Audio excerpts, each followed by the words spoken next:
నమస్తే అన్న, అందరికీ నమస్కారం. కువైట్లో ఉన్న అన్ని దేశాల ప్రజలకు, ముఖ్యంగా మన భారతీయులకు, కువైటీ ప్రజలకు ముఖ్య గమనిక అన్నమాట. కువైట్ అధికారులు కీలక ప్రకటన చేశారు. ప్రస్తుతం ప్రాంతీయ పరిస్థితుల నేపథ్యంలో సోషల్ మీడియాలో జరుగుతూ ఉన్న తప్పుడు ప్రచారాలపైన మినిస్ట్రీ ఆఫ్ ఇంటీరియర్ తీవ్ర స్థాయిలో స్పందించింది.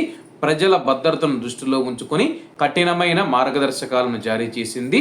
మిసైళ్ల దాడుల చిత్రీకరణ పైన నిషేధం, గగనతనంలో క్షిపణులను అడ్డుకునే దృశ్యాలను చిత్రీకరించి వాటిని సోషల్ మీడియాలో పంచుకోవడం పైన మినిస్ట్రీ ఆఫ్ ఇంటీరియర్ నిషేధం విధించింది. భద్రతా దళాలు తమ విధులను నిర్వర్తిస్తూ ఉన్నప్పుడు నేరుగా వీడియోలు తీయడం వల్ల సమాజంలో ప్రజల్లో ఆందోళన పెరుగుతుంది. ఇది భద్రతా చర్యలకు విఘాతం కలిగిస్తుందని అధికారులు పేర్కొన్నారు.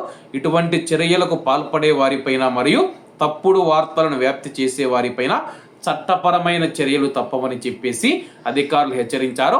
కాబట్టి చాలామంది మనం చూసుకుంటే కానీ మా ఇంటిపై నుంచి మిసైల్ పోయింది, మా ఇంటికి దగ్గరలో బాంబు పడింది, అలాగే మా ఇంటి దగ్గర పరిస్థితి ఇలా ఉంది అలా ఉందని చెప్పేసి కొంతమంది వార్తలు అయితే ప్రచురిస్తూ ఉన్నారు. వాటిని నమ్మవద్దని చెప్పేసి తెలిపారు. అలాగే చాలామంది నన్ను కూడా అడుగుతూ ఉన్నారు, అన్న కువైట్ ఆకాశంలో మిసైల్ పోతూ ఉన్నాయి, మిసైల్స్ పడ్డాయి, సౌండ్స్ వచ్చాయి, నువ్వు వీడియోల రూపంలో కాకుండా ఎందుకు ఇలా చెబుతూ ఉన్నావంటే కువైట్ ప్రభుత్వం వాటిని సోషల్ మీడియాలో ప్రచురించడం నిషేధించింది. కాబట్టి ఈ యొక్క విషయాన్ని గుర్తుపెట్టుకోండి. అలాగే చాలామంది అడుగుతూ ఉన్నారు, కువైట్ ఎయిర్పోర్టు పైన దాడి జరిగిందని చెప్పేసి. దీనికి సంబంధించి కువైట్ అధికారులు కీలక ప్రకటన చేశారు.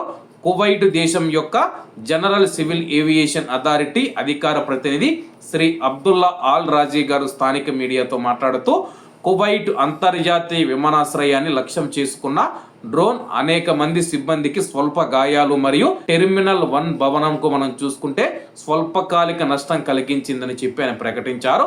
సంబంధిత అధికారులు వెంటనే అత్యవసర విధానాలు అమలు చేశారని చెప్పి, ఎవరికి ఏమీ కాలేదని చెప్పేసి సోషల్ మీడియాలో వచ్చి పుకార్లను నమ్మవద్దు. అలాగే కువైట్లో ఉన్న భారతీయులకు మరీ చెబుతూ ఉన్న ఏదైనా ఫోటో కానీ వీడియో కానీ సోషల్ మీడియాలో పెట్టారంటే కానీ చట్టపరమైన చర్యలు తప్పవు.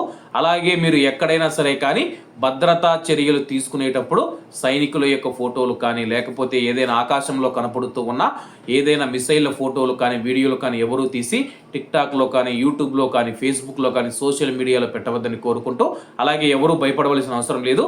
ఇది ఇజ్రాయిల్, అమెరికా మరియు ఇరాన్ మధ్య యుద్ధం అన్నమాట. కేవలం కువైట్ మరియు అలాగే గల్ఫ్ దేశాల మీద స్వల్పకాలికంగా అయితే దాడులు చేసింది ఇరాన్ బెదిరించేదానికి. అంతకు మించి ఏమీ లేదని చెప్పేసి అంతర్జాతీయ మీడియాలు అయితే తెలుపుతూ ఉన్నాయన్నమాట. ప్రస్తుతానికి ఈ యుద్ధం ఎంతవరకు వెళుతుందో వేచి చూడాల్సి ఉంది. ప్రస్తుతం ఇరాన్ రక్షణ మంత్రిత్వ శాఖ మంత్రిని కూడా అయితే ఇజ్రాయిల్ చంపేసినట్లయితే ప్రకటించిందనమాట. అంతర్జాతీయ మీడియా వెల్లడించింది. కాబట్టి కువైట్ మరియు గల్ఫ్ దేశాల్లో ఉన్న మన భారతీయులకు ఎటువంటి ఇబ్బంది లేదు, ఎవరు భయపడవలసిన అవసరం లేదు. ఎందుకు పదే భయపడవద్దని చెబుతూ ఉన్నానంటే, సోషల్ మీడియాలో తప్పుడు వార్తలు వింటే కానీ చాలా మందికి మనం చూసుకుంటే షుగర్లు ఉన్నాయి, బీపీలు ఉన్నాయి. దీనివల్ల షుగరు బీపీ పెరిగితే కానీ గుండె జబ్బులు, గుండెపోట్లు వచ్చే ప్రమాదం ఉందని చెప్పేసి వైద్య నిపుణులు సూచిస్తూ ఉన్నారు. కాబట్టి ఇవేవి పట్టించుకోకుండా ఆనందంగా నిద్రపోండి, ఏమీ కాదు. కాబట్టి అందరూ బాగుండాలి, అందులో మనం ఉండాలి. అందరికీ నమస్తే అన్న, జై హింద్.